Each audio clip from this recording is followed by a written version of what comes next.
We're going to go live now to Nationals leader David Littleproud.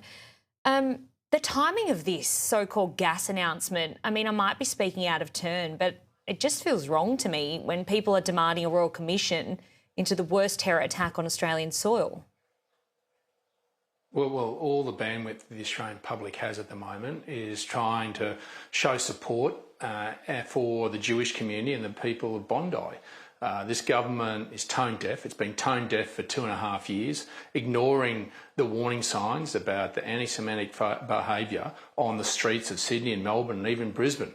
They've ignored it. And, you know, when Australians simply want leadership, they want to look up to somebody to say they're going to fix this, that our society's drifted. It's been allowed to drift because of the ideology of Anthony Albanese, Penny Wong, to be able to go out there to ignore the warning signs and the direct warnings from the Jewish community about the threats that they are under. What they want is leadership. Chris Minns has been able to bring his parliament back today. We should be in Canberra today. And it's pathetic at best, but just stop the crap. I mean, you just can't keep talking political BS around this. Just because you don't want a royal commission because it mightn't give you the answers you want. You know what? We faced up to the robo-debt and we made mistakes in robo-debt. People lost their lives during robo-debt. But you know what?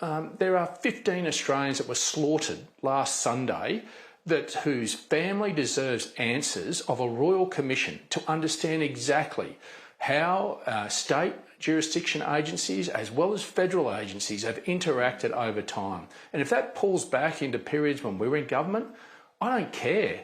The reality is Australians have had enough of the political speak. They've had a gutful of government ministers trying to run a protection racket for a Prime Minister that has become desperate and unpopular with the Australian people because he hasn't got the courage, like Chris Minns, firstly to come and say sorry, and secondly he's going to do everything he can to fix it.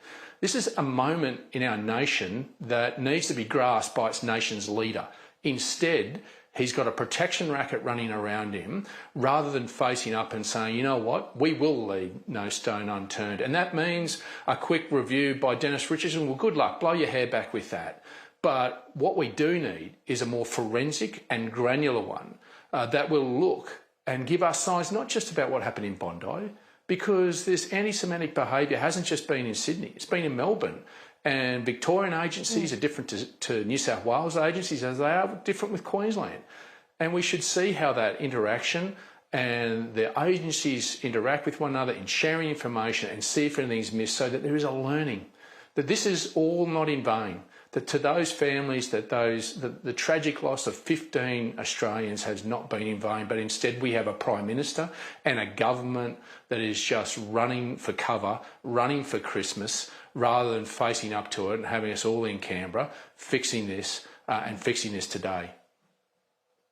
Well, David, our leader says that he will do everything in his power, but just not the Royal Commission. I mean, this isn't, as you said, a state-by-state issue. This requires a whole-of-Australia response.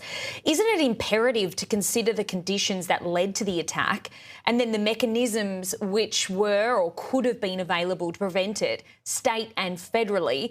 Again, the issue has become more about what the government won't do or refuses to do, the calls that it's again ignoring. Why wouldn't you do everything in your power to get to the bottom of what happened? As you said, turn over every stone possible, what failures occurred, and to prevent it from ever happening again? To me, it's just, why wouldn't you do that? Well, I don't think any reasonable Australian would think any different to that. Why wouldn't you do anything? 15 Australians were slaughtered. Their families have lost loved ones senselessly. And they want to know why and what could have been done. We owe it. I mean, our society has drifted to a juncture where we're no longer the most successful multicultural society in the world. The reality is we've let this drift. We've let our society drift, and we are going to hand over society to the next generation as the custodians of it now, one that potentially could be broken unless there is leadership, that we face up to. There are people that have been let into this country that would do us harm, that would do our way of life harm. And they proved that last Sunday night. And I don't know what more warning signs this Prime Minister needs, but I would have thought your primary responsibility as Prime Minister is to keep your people safe. And why wouldn't you throw everything at it, to look at every avenue, to turn over every rock, and to make sure that you show the strength in leadership, not only in your actions of looking at yourself and looking at the government and looking at agencies, but saying to this country that we're going to take this on full on. David, we've run out of time, unfortunately. I would love to keep chatting to you about this, but thank you very much, as always, for your analysis.